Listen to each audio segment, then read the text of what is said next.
दार मलिक, regional chairman पेगाम यूनियन लाखड़ा पावर हाउस। हम कॉलोनी में रिहायश पजीर हैं। गैर एलानिया लोड शेडिंग इंतजामिया कर रही है। 6 घंटा एलानिया लोड शेडिंग है, 3 घंटा गैर एलानिया लोड शेडिंग है।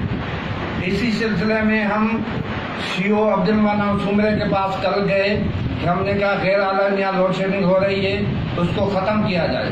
उन्होंने वायदा किया कि 2 घंटे की लोड शेडिंग हम ख़त्म करेंगे। आज जो डी फिटिंग कॉलोनी में है, वहाँ से गैर एलानिया लोड शेडिंग करते हैं अपने गुनाह छुपाने के लिए। 50% से ज़्यादा यहाँ पे जो आदमी रह रहे हैं, गैर कानूनी रह रहे हैं, बिजली हमारी इस्तेमाल कर रहे हैं। कल हमारी जब मुलाकात हुई थी सीओ साहब से, उन्होंने कहा कि 1 करोड़ 20 लाख का बिल आ रहा है। हमने कहा कि उसकी वजूहात जो हैं उसको ख़त्म किया जाए। पेगाम यूनियन ने बार बार जो है मुतअद्दिद बार खतूत लिखे हैं मिनिस्टर को, सेक्रेटरी को, सीओ होल्डिंग को, बराए मेहरबानी हमारी जो गैर एलानिया लोड शेडिंग हो रही है अपने गुनाह छुपाने के लिए यहाँ पे की इंतजामिया वहाँ पे ऊपर कह रही है कि यहाँ पे कोई गैर कानूनी नहीं है। यहाँ पे कॉलोनी के आसपास जो रिहायश पजीर आदमी है वो भी गैर कानूनी बिजली इस्तेमाल कर रहे हैं, एशिया इस्तेमाल कर रहे हैं। आज हम जुमे की नमाज के बाद जब 1:45 बजे ये गैर एलानिया लोड शेडिंग करने जा रहे थे तो हम वहाँ पे डी फिटिंग पे पहुँच गए। वहाँ पे हमने जो है एतराज़ किया कि ये गैर एलानिया लोड शेडिंग है, हम इसको नहीं मानते। वहाँ पे एक ALM अब्दुल सत्तार अबड़ो जो एक डंडा जिससे डी फिटिंग के जो है जंपर उतारते हैं वो भी था कि हमने हुक्म है इंतजामिया का कि हम जो है यहाँ से जंपर उतार के यहाँ पे गैर एलानिया लोड शेडिंग कर। मैं वज़ीर आज़म Pakistan Imran Khan, minister power division Hammad Azhar, secretary Ali Raza Bhutta sahab, CO holding साहब और जो इंतजामिया है वापडा की, जेनकोस की, मैं उनसे मुतालबा करता हूँ कि इस वाक़े का नोटिस लिया जाए, इसकी तहकीकात करवाई जाए और नाअहल करप्ट अफसरान जो हमारे ऊपर मुस्तरद किए गए हैं उनसे जो है ना ये पूछताछ की जाए कि ये गैर कानूनी लोड शेडिंग क्यों की जा रही है।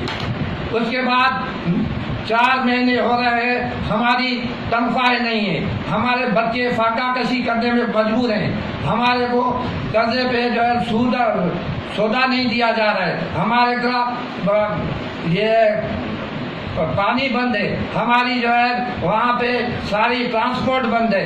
हम बराए खुदारा प्राइम मिनिस्टर से अपील करते हैं हमारे को फाका कशी से बचाया जाए। 10 दिन के बाद हमारी ईद है, हम ईद भी नहीं मना रहे हैं।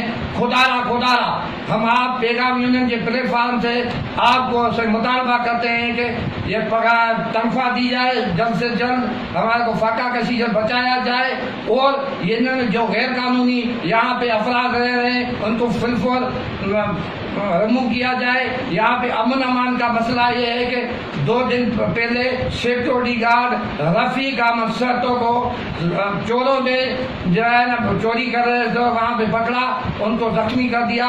वो अभी CMS में है, CMS में नहीं पहुँचता तो वो पहुँच जाता। हम हायर अथॉरिटी से फिर भी मुतालबा करते हैं, इमरान खान से फिर भी मुतालबा करते हैं कि इसकी तहकीकात कराई जाए। यहाँ पे अमन अमान की सूरत हाल बिगड़ती जा रही है, कोई इंतजाम हमारे साथ ताउन नहीं कर रहा है। हम कल भी इस सिलसिले में गए थे CO के पास, DG के पास, हमने कहा FIR कटाओ, यहाँ पे अंदर चोर रह रहे हैं। हमारी वापडा कॉलोनी में जो चोरियां कर रहे हैं, हमारे जो भी F टाइप में E टाइप में एक भी जो है चौखट, एक की दरवाजा, एक की खिड़की नहीं छोड़ी। ये सिर्फ इल्जामात नहीं है, आप एक कमेटी बनाएं, यहाँ पे आ जाए, मैं उसको जो है विजिट कराता हूँ, उसमें इंतजाम यहाँ पे मुलव्वस है। कल हम जब FIR के लिए गए तो वो जो है हमारे से लड़ पड़े, गुस्से कर रहे थे कि हम क्या करें, हम कहाँ जाएं। ہم کہاں جائیں؟ ہم فیملی کے ساتھ رہ رہے ہیں، ہمارے کو کوئی تحفظ نہیں ہے، ہمارے سیکورٹی کو کوئی تحفظ نہیں ہے۔ برائے مہربانی علی رضا بھٹا صاحب، میں پیغام یونین کی مرکزی قیادت، صوبائی قیادت کو سے مطالبہ کرتا ہوں اس بات کا تحقیقات کرائی جائے۔ یہ امن یہاں پہ کوئی بھی جو ہے کہنے والا نہیں ہے، کسی کو مار کے پھینک دیا جائے، کوئی کہنے والا نہیں ہے۔ برائے مہربانی خدا را میں ہاتھ جوڑ کے آپ سے التجا کرتا ہوں کہ مہربانی کر کے وزیر اعظم پاکستان سیکرٹری پاور علی رضا بھٹا حماد اظہر سے کہ جلد سے جلد ہماری تنخواہ ریلیز کی جائے، ہمارے فاقہ کشی سے بچایا جائے۔ اس کے بعد یہاں پہ چوریاں جو دھڑا دھڑ ہو رہی ہیں اس کا خاتمہ کیا جائے، جو آؤٹ سائڈر رہ رہے ہیں جس سے بھتہ لیا جا رہا ہے، جہاں سے انتظامیہ بھتہ لے رہی ہے اس کی تحقیقات کروائی جائے۔ اس کے بعد ایک کمیٹی بنا کے یہاں پہ پاور ڈویژن کی آیا جائے۔ یہ صرف الزامات نہیں ہے، یہ حقیقت ہے۔ ایکڑوں سے جو زیادہ بل آ رہا ہے بجلی کا، وہاں پہ انتظامیہ ملوث سے یہ کوئی کارروائی نہیں کرے۔ یہ الفاظ کہہ کے میں خدا حافظ کہتا ہوں۔ Thank you.